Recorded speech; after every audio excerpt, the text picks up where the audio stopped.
सध्या आम्ही अंतरवाली सराटीमध्ये आहोत आणि मनोज जरांगे पाटील यांच्या उपोषणाचा आज 8वा दिवस आहे। मनोज जरांगे पाटील आपल्या सोबत, आपण त्यांच्याशी बोलणार आहोत। दादा, आज उपोषणाचा 8वा दिवस आहे, पुन्हा एकदा तुम्ही उपोषण करत आहात। आज सगळ्यांना हा प्रश्न पडलाय की आता नेमक्या मागण्या काय, कारण आपण वाशीमध्ये गेलो होतो, वाशीमध्ये गुलाल उधळला होता आणि आता लोकांच्या मनात अनेकांचे प्रश्न विचारले जातात की आता उपोषण कशासाठी होतंय। सरकार अधिवेशनाचं सुद्धा बोलतंय, 20 तारखेला अधिवेशन सुद्धा सुरू करणार आहे। गुलाल उधळला ना, आता उपोषण कशासाठी लोक विचारतच नाही। लोकांना सगळं माहिती, की गुलाल कशासाठी उधळलाय, उपोषण कशासाठी।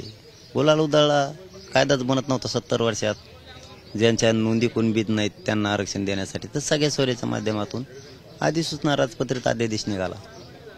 आता अंमलबजावणीसाठी आंदोलन हे मराठ्यांना माहिती।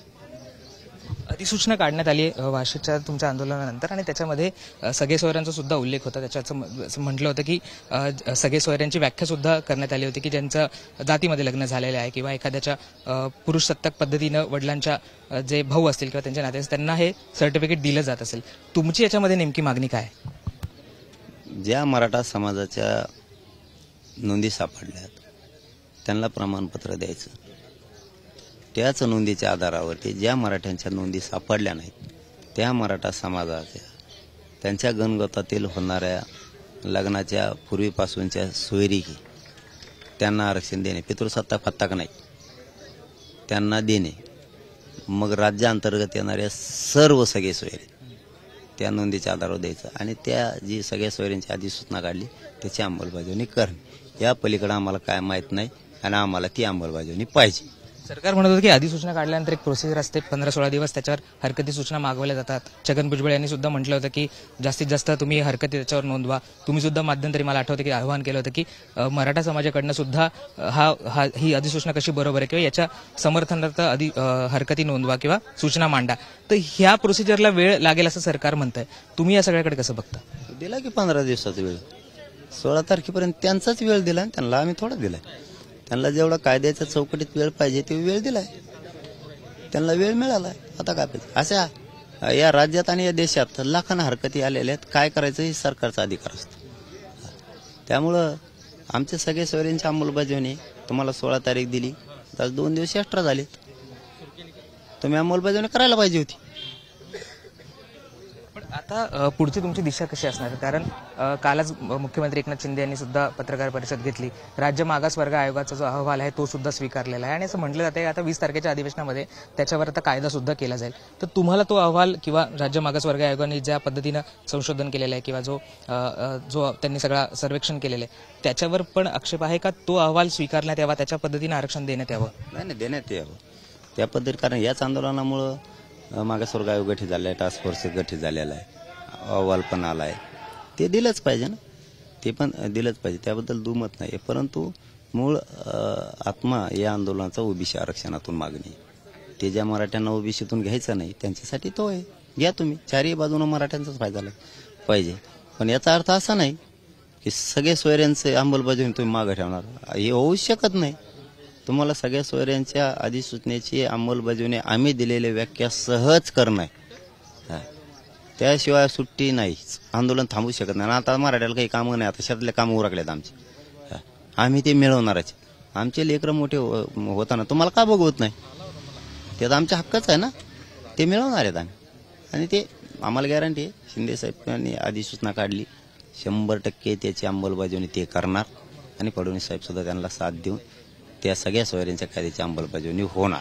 काल एकनाथ शिंदे असं म्हणाले की जो सगळे सोयऱ्यांचे म्हणजे ज्याचे कुणबी सर्टिफिकेट सापडतात त्यांना आम्ही परिपत्रक देतोय किंवा त्यांचं सर्टिफिकेट देतोय, पण ज्यांना नाही मिळणार किंवा ज्यांच्या नोंदी नाही सापडणार त्यांच्यासाठी आम्ही मागासवर्ग आयोग नेमला होता आणि त्याच्या ज्या नोंदी आहेत किंवा त्याचा जो सर्वेक्षण आहे त्याच्या आधारावर आम्ही आता मराठा आरक्षण देतोय। आणि तुम्ही सुद्धा म्हणजे त्यांनी तुम्हाला सुद्धा आवाहन केले की तुम्ही सुद्धा या सगळ्या गोष्टी समजून घ्यावात, या पद्धतीनं आंदोलन करायला नको होतं असं सुद्धा ते काल म्हणाले होते।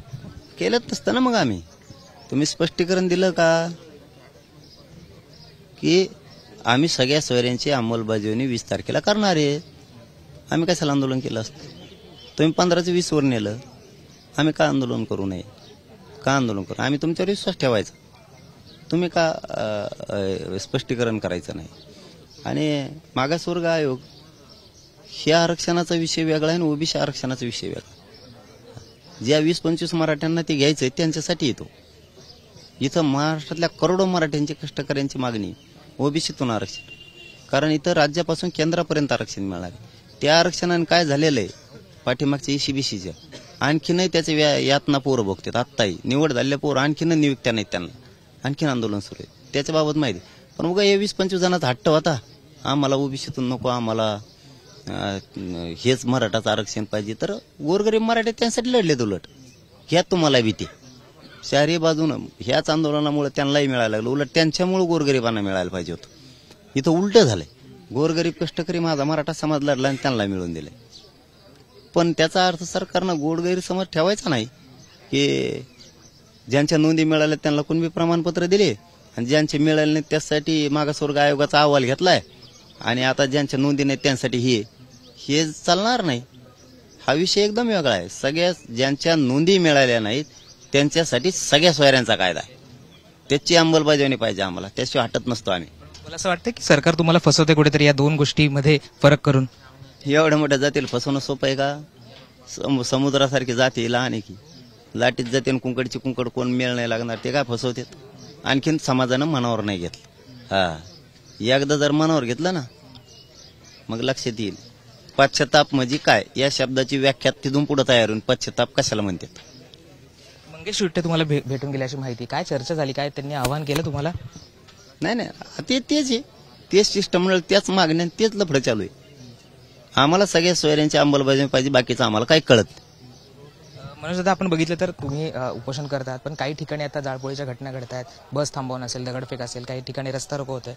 तुम्ही त्यांना काही आवाहन कराल? या तुम्ही शांततेचं आवाहन करत असतात, शांततेने आंदोलन केलं पाहिजे असं तुम्ही म्हणत असतात, आंदोलनाला कुठे गालबोट लागायला नको असं सुद्धा तुम्ही आवाहन वेळोवेळी केलेलं आहे. आता ह्या सगळ्या घटना घडतात, त्याला तुम्ही काय आवाहन कराल, त्याच्याकडे कसं बघता? आंदोलन शांततेचं मराठ्यांचं, पण 5-7 दिवस मला 7 दिवस काही सुधरतच नव्हतं. कारण उपोषण करणाऱ्याला माहित असतं उपोषण म्हणजे काय. चिडचिड ऑटोमॅटिक होती आणि जाणकाराला लक्षात येतं तेव्हाच उपोषण म्हणजे काय, चिडचिड माणूस का करतो, कोणाला काय शत्रुत्व किंवा राग आहे म्हणून बोलत नसतो कोणी, ते ऑटोमॅटिकच चिडचिड. त्या काळात काय आंदोलन कसं झालं, काय झालं याबद्दल समाजानं घेतलेला निर्णय, समाजाची माया आहे. समाजाला वाटतंय आपलं लेकरं जीव घेणं आंदोलन करते, माहिती नाही मला त्यावेळेस काय झालं. परंतु समाजानं आंदोलन करावं, शांततेत करावं, अशा संख्येनं करावं की संख्या बघूनच पायाखालची वाळू सरकारली पाहिजे. लाखात एकत्र यायचं शांततेत, काय नाही, वेगळं आंदोलन करण्याची गरज नाही. आणि शक्यतो मराठा करत बी नाही वेगळं आंदोलन, दुसरंच कोणतरी करून जातं ते आमच्यावर नावं येत. प्रकाश आंबेडकरांनी तुम्हाला आवाहन केलं की तुम्ही आता पॉलिटिक्समध्ये आलं पाहिजे, राजकारणात यायला पाहिजे, तुम्ही उभे राहा जालन्यात, आम्ही तुम्हाला पाठिंबा देऊ. कारण त्यांचं असं म्हणणं आहे की दिल्लीमध्ये जाऊन संसदेचा हा प्रश्न आपण मार्गी लावू शकतो आणि मग त्यासाठी तुम्ही खरं तर निवडणूक लढवली पाहिजे. आता निवडणूक सुद्धा येते.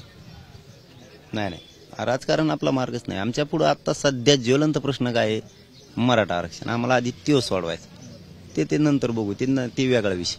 ते मार्गच आरक्षण, राजकीय मार्गच आपला नाही. आपल्या गोरगरीब मराठा समाज एवढा टाकतेनं उभा राहिला आहे. इथं आज हजाराने लोक येतात, लाखाने लोक येतात. मला माझी वेदना आणि दुःख सुद्धा ध्यानात राहणार, ती भेटून जातात तर एवढं आशीर्वाद मिळून जातोय त्यांचा. याच्यापेक्षा काय मोठं पद पाहिजे. तुम्ही खरं तर आता 8वा दिवस आहे तुमच्या उपोषणाचा, पण काही नेते आहेत जे मराठा समाजाचे नेते म्हणवतात, नारायण राणे, त्यांनी तुम्हाला आव्हान दिलेलं आहे, तुम्हाला अनेक गोष्टी त्या ट्विटरच्या माध्यमातून बोललेल्या आहात. तुम्ही त्या सगळ्याकडे कसं बघता, त्यांना काही उत्तर द्यायचं तुम्हाला? नाही, आपण सांगितलं ते विषय माझ्यासाठी संपलेला आहे कालच. आता कारण आपल्याला जे सांगायचं ते आपण त्यांच्यापर्यंत सांगितलेलं आहे, ते बोलले त्याच्यानंतर बघू. मग आता थोडासा वेगळा प्रश्न की तुम्ही 8 दिवस खरं तर उपोषण करतात, काल परवापर्यंत तुमची तब्येत आम्ही खालावलेली पाहिलेली आहे. आता तब्येत नेमकी कशी आहे? तुम्ही औषध उपचार घेताय का, सलाईन लावताय का? हा, सलाईन चालू आहेत, कारण समाजाचा भयानक हट्ट होता आणि समाजात ताकद ही मिळवण्याची.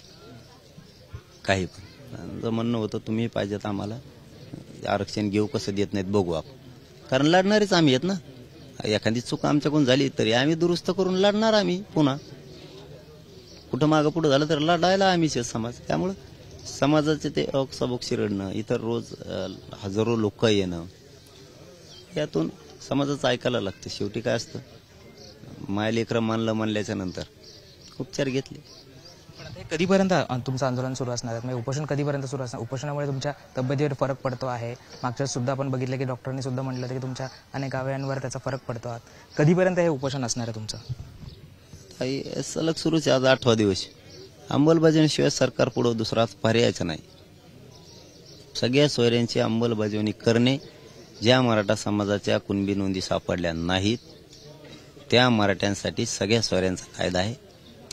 त्या कायद्यात दुरुस्ती केल्याशिवाय आणि अंमलबजावणी झाल्याशिवाय आंदोलन आता नाही थांबू शकत. तर हे होते मनोज जरांगे पाटील आणि यांनी सांगितले की जोपर्यंत सगळ्या सोयऱ्यांचा जो कायदा आहे त्याची अंमलबजावणी होत नाही तोपर्यंत हे आंदोलन काही थांबणार नाही. उपोषणाचा आज 8वा दिवस आहे, परंतु त्यांनी तरीही म्हटलेलं आहे की जोपर्यंत ही अंमलबजावणी होत नाही तोपर्यंत आम्ही इथनं उठणार नाहीये. ज्या पद्धतीनं मागासवर्ग आयोगाचा जो अहवाल आहे ते वेगळ्या पद्धतीचं आरक्षण आहे ते आम्हाला नको आहे. आम्हाला ओबीसीतनंच आरक्षण हवे आणि सरकारने जे म्हटलं होतं सगळ्या सोयऱ्यांच्या कायद्याबाबत तो कायदा पारित करावा, त्याची अंमलबजावणी करावी आणि तेव्हाच हे आंदोलन मागे होईल. कॅमेरा पर्सन मंदार चव्हाणसह राहुल गायकवाड, मुंबई तक, अंतरवाली सराटी.